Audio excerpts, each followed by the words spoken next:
find value of acceleration due to gravity. Formula and value, ठीक है, दोनों find करें। तो वेट क्या होता है? Weight is equal to mg, है ना। ऑल्सो बाय डेफिनेशन वेट क्या होता है? Weight is the force with which a planet is attracting a body. ये होता है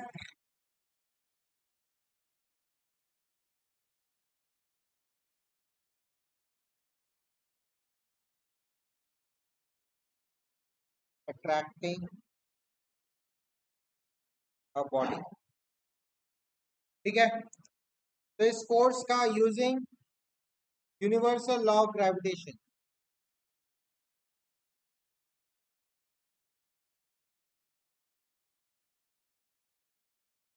क्या हो जाएगा? ये फोर्स क्या हो जाएगा? F is equal to G mass of planet capital M and mass of body small m by radius of the planet square. यही होगा, देखो ये हो गया आपका प्लैनेट,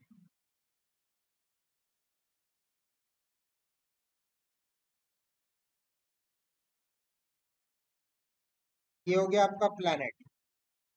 इसके ऊपर एक बॉडी रखा हुआ है। इन दोनों के सेंटर में क्या डिस्टेंस हो गया? r, centre to centre, radius of the planet है ना, मास ऑफ द प्लैनेट है capital M, mass of the small body है स्मॉल m। तो दोनों के बीच में फोर्स क्या हो जाएगा? यही होगा Gmm बाई आर स्क्वायर, है ना। आप इसको डाल दो, आप इक्वेशन 2 को डाल दो, आप इक्वेशन 1।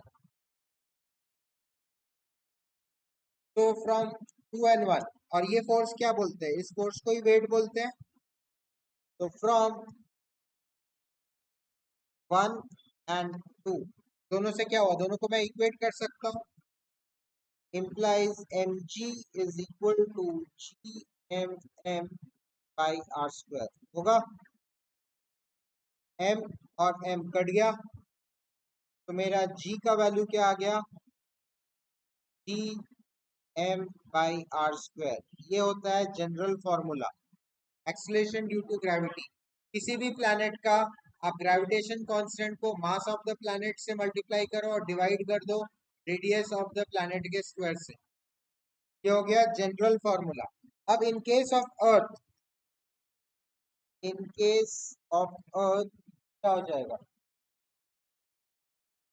जी का वैल्यू आप रख दो 6.67 10 to the power -11 newton metre square पर KG square.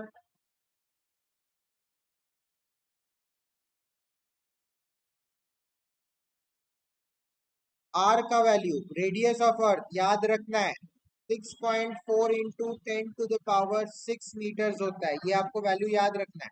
Radius of earth मतलब अप्रोक्सीमेटली 6400 किलोमीटर्स, ये रेडियस ऑफ अर्थ। और मास ऑफ अर्थ होता है 6 into 10 to the power 24 KGs. ये भी आपको याद रखना है। अगर ये तीनों वैल्यू डाल दोगे उसमें, putting values g is equal to g का वैल्यू हो गया 6.67 10 to the -11, mass of earth हो गया 6 into 10 to the 24 divided by R square हो गया 6 into 6.4 into 10 to the power 6 का स्क्वायर। तो ये सब वैल्यू कैलकुलेट करोगे तो जी आ जाता है 9.81 मीटर पर सेकंड। ये हो गया जी ऑफ अर्थ। आया समझ में? ऊपर से लगाऊं क्या? आपने कुछ नहीं, आपने पहले W is equal to M G किया, फिर W इज इक्वल टू आपने G M M by R square कर दिया, दोनों को इक्वेट कर दिया, mm कट गया, g आ गया ये। This is the general formula, किसी भी प्लैनेट का आप निकाल सकते हो।